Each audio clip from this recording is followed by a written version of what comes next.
Kembali sampai Indonesia Malam, saudara, saya sudah bersama juga dengan Bung Doni Gahral Adian. Sebelum saya nanti ke Bung Adi Masardi, saya ingin ke Bung Doni dulu. Tadi ada disampaikan oleh Prof.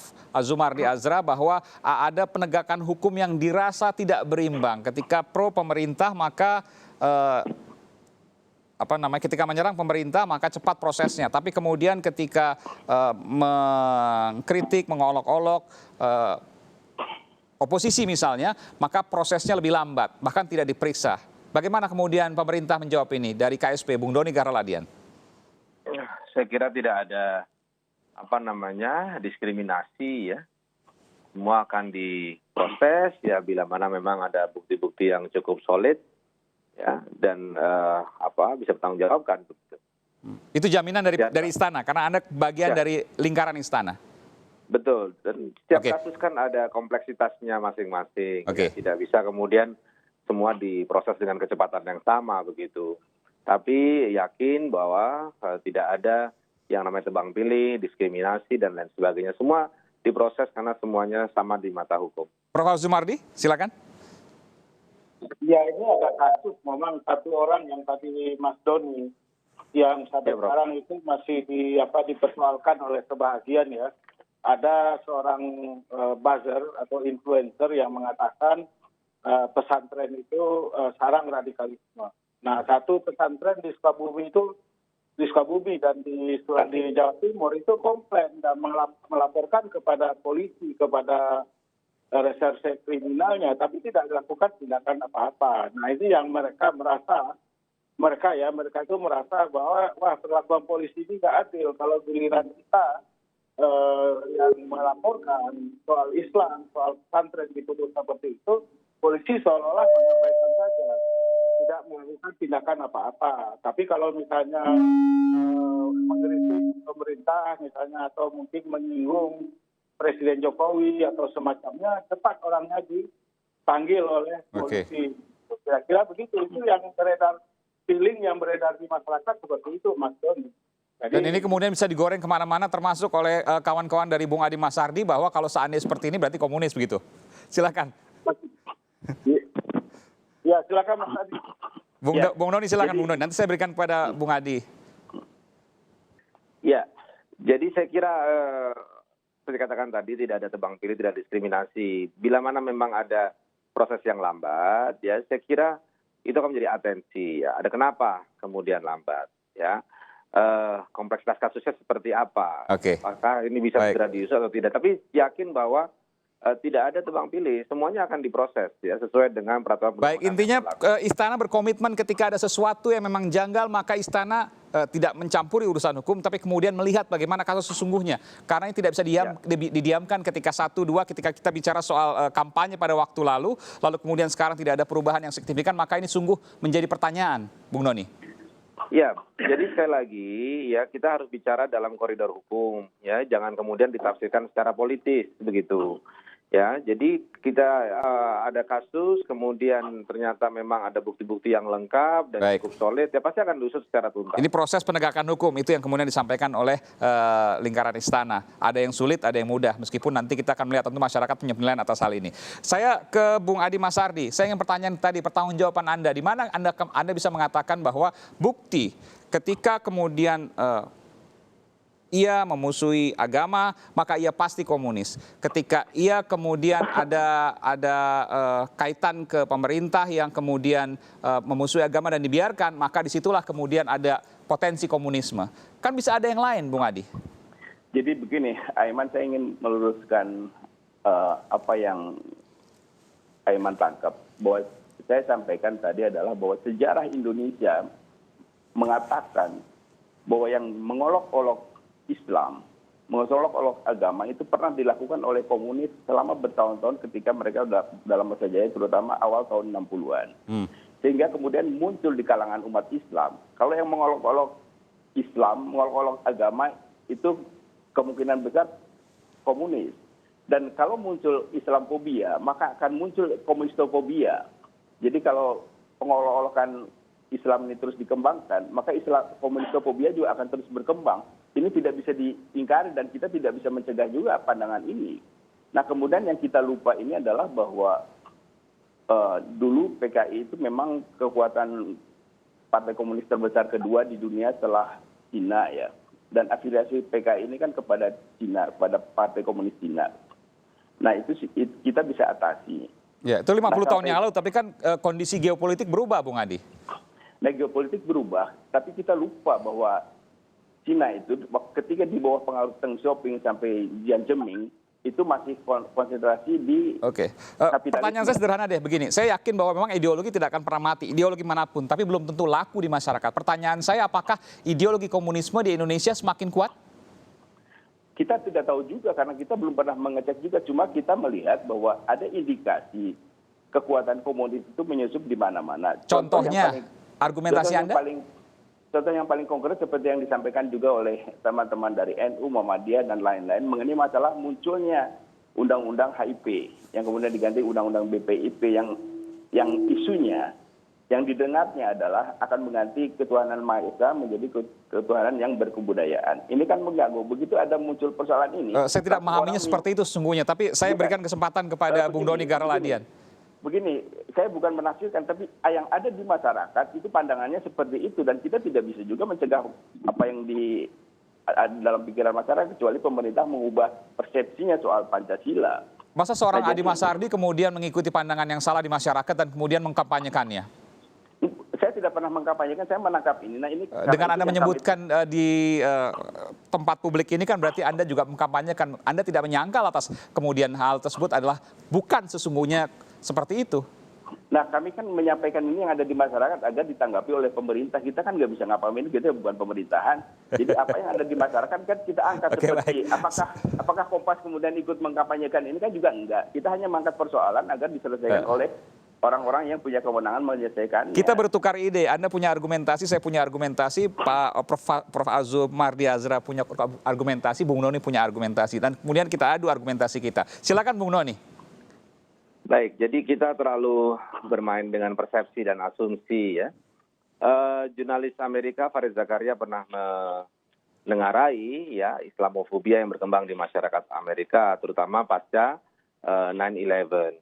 Nah, masyarakat Amerika bukan berideologi komunis, kita tahu.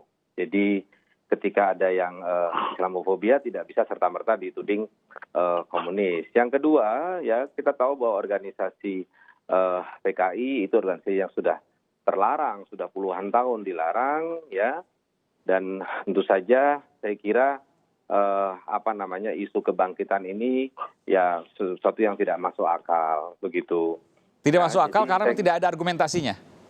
Ya tidak ada argumentasi. Anda mengatakan itu? Ya, yang ada rumor, isu, intuisi gitu kan tidak bisa kalau kita tidak tahu lalu kemudian kita mengatakan bahwa itu ada begitu. Saya ke Bung Adi Masardi. Tidak ada argumentasinya. Jadi ini rumor, isu, intuisi nggak ada dasarnya. Jadi begini, Aiman, kita kan menyampaikan ada yang di masyarakat kepada pemerintah untuk hal ini diselesaikan, karena kalau persoalan ini dibiarkan, bagaimana kita menyelesaikan persoalan krisis yang lebih besar. Bukan pertanyaan saya, Bung Adi, apa argumentasi Anda sehingga Anda bisa mengatakan bahwa ada dan kemudian berkembang misalnya? Ya, kita kan melihat soal misalnya masuk ke legislatif, indikasinya kita bisa lihat munculnya tiba-tiba undang-undang soal Pancasila, kemudian dengan Trisila, Ekasila. Ini kan juga perlu dijelaskan kepada masyarakat apa yang terjadi, sesungguhnya apa yang terjadi. Kemudian mengenai masalah apa kaitannya Ekasila, Trisila dengan komunisme? Nah itu kan kemudian orang mengingat menjadi. Saya bertanya pada Anda, Bung Adi, apa kaitannya Ekasila, Trisila dengan komunisme? Itu sangat erat, karena ini bagian dari dulu kan pidato Nasakom. Nasakom kan kemudian muncul gagasan Soekarno kan antara lain juga soal Trisila, Ekasila itu. Nah kemudian kalau saya teringat kepada Nasakom ketika mendengar ini, apa salah? Jadi Ekasila, Trisila ini terkait dengan Nasakom, nasionalis agama komunis? Ya. Di poin mananya? Ya di butir-butirnya itu yang mengatakan itu. Saya belum mendapatkan secara real benang merahnya. Nah, boleh saya luruskan, Mas Aiman? Iya. Sebentar, saya selesaikan dikit lagi dengan Bung Doni, Bung Adi. Baik. Saya belum mendapatkan benang merahnya, Bung Adi. Di mana kemudian Ekasila, Trisila terkait dengan Nasakom? Nah, di Nasakom itu kan dulu pidato-pidato di era Nasakom itu kan menyebut soal itu. Jadi ini kan kaitannya dengan sejarah. Nah jadi kalau ketika bicara soal Trisila, Ekasila, kemudian saya teringat Nasakom, Ya. ya hak saya dong, hak pikiran saya untuk mengingat itu. Oh, itu asumsi Anda berarti. Saya harus garis bawah ini asumsi Anda. Karena tidak ada benang merah yang kemudian bisa mengaitkan itu. Saya akan menerima argumentasi Anda ketika Anda punya argumentasi. Ya kira-kira itu aja. Baik, Anda tidak Nanti punya gitu. argumentasi kalau Nanti. gitu. Silakan Bung Doni. Punya. Baik, jadi Pancasila itu substansinya adalah gotong royong. Ya, gotong royong itu ada yang berkecukupan, ada yang berkekurangan. Jadi yang berkecukupan membantu yang berkekurangan. Tapi kalau komunisme itu prinsipnya adalah collective ownership, kepemilikan bersama, sama rata, begitu.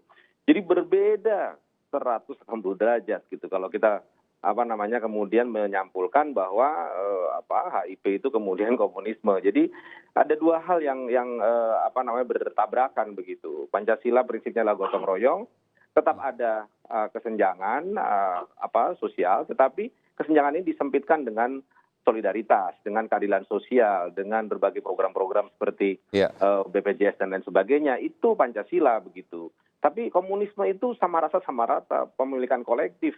Ya, itu diametrically opposed. Walaupun jadi Anda katakan Ekasila Trisila walaupun di Pras yang itu kemudian menimbulkan kontroversi dan akhirnya sudah dihapus, itu pun tidak terkait dengan Nasakom misalnya.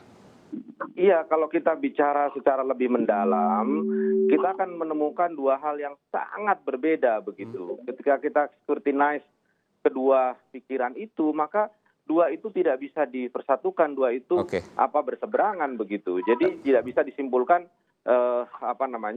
ideologi Pancasila kemudian komunisme itu hal yang sangat. Nanti saya akan berikan kesempatan lagi pada Bung Adi. Sebelum saya ke Bung Adi, saya ke Prof. Azumardi Azra. Terakhir, Prof, apa yang bisa disampaikan? Ya, saya kira isu PKI itu, kebangkitan PKI itu adalah isu untuk isu pemersatu atau rallying point bagi kelompok-kelompok yang memang nggak suka sama pemerintah. Ya kan, itu salah satu isu yang mempersatukan mereka, di samping ada isu-isu yang lain. Jadi oleh karena itulah saya kira kemudian ditarik ke sana sini. Walaupun sebetulnya seperti tadi dalam diskusi di SMRC, saya mengatakan tidak mungkin komunisme itu muncul. Sebagai partai nggak bisa. Sebagai ideologi udah nggak laku. Tadi Bung Doni bilang sama rata, mana ada. Coba saya berulang kali ke Rusia, tidak ada itu tingkat Gini rasionya, perbedaan antara yang miskin dengan yang kaya dengan yang miskin, Rusia itu paling tinggi itu.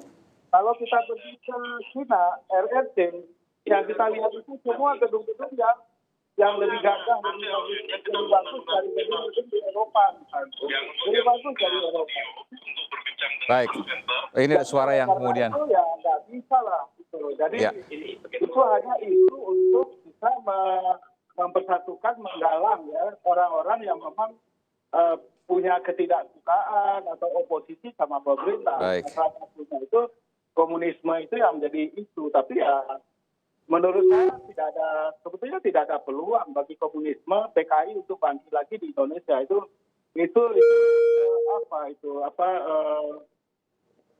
Ya sangat absurd. Psikologi bersama untuk memunculkan musuh bersama itu yang kemudian menjadi hipotesis Anda saat ini terjadi. Iya. Oke, terakhir Bung Adi, saya berikan kesempatan sebelum menutup.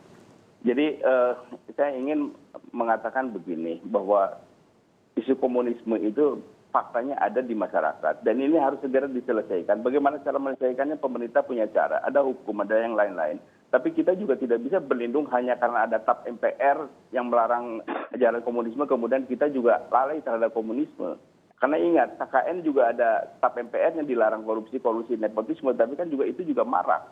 Nah, yang perlu kita siasati sekarang ini kan bagaimana isu-isu semacam ini tidak muncul, karena kita perlu persatuan untuk menghadapi persoalan-persoalan bangsa yang besar ini.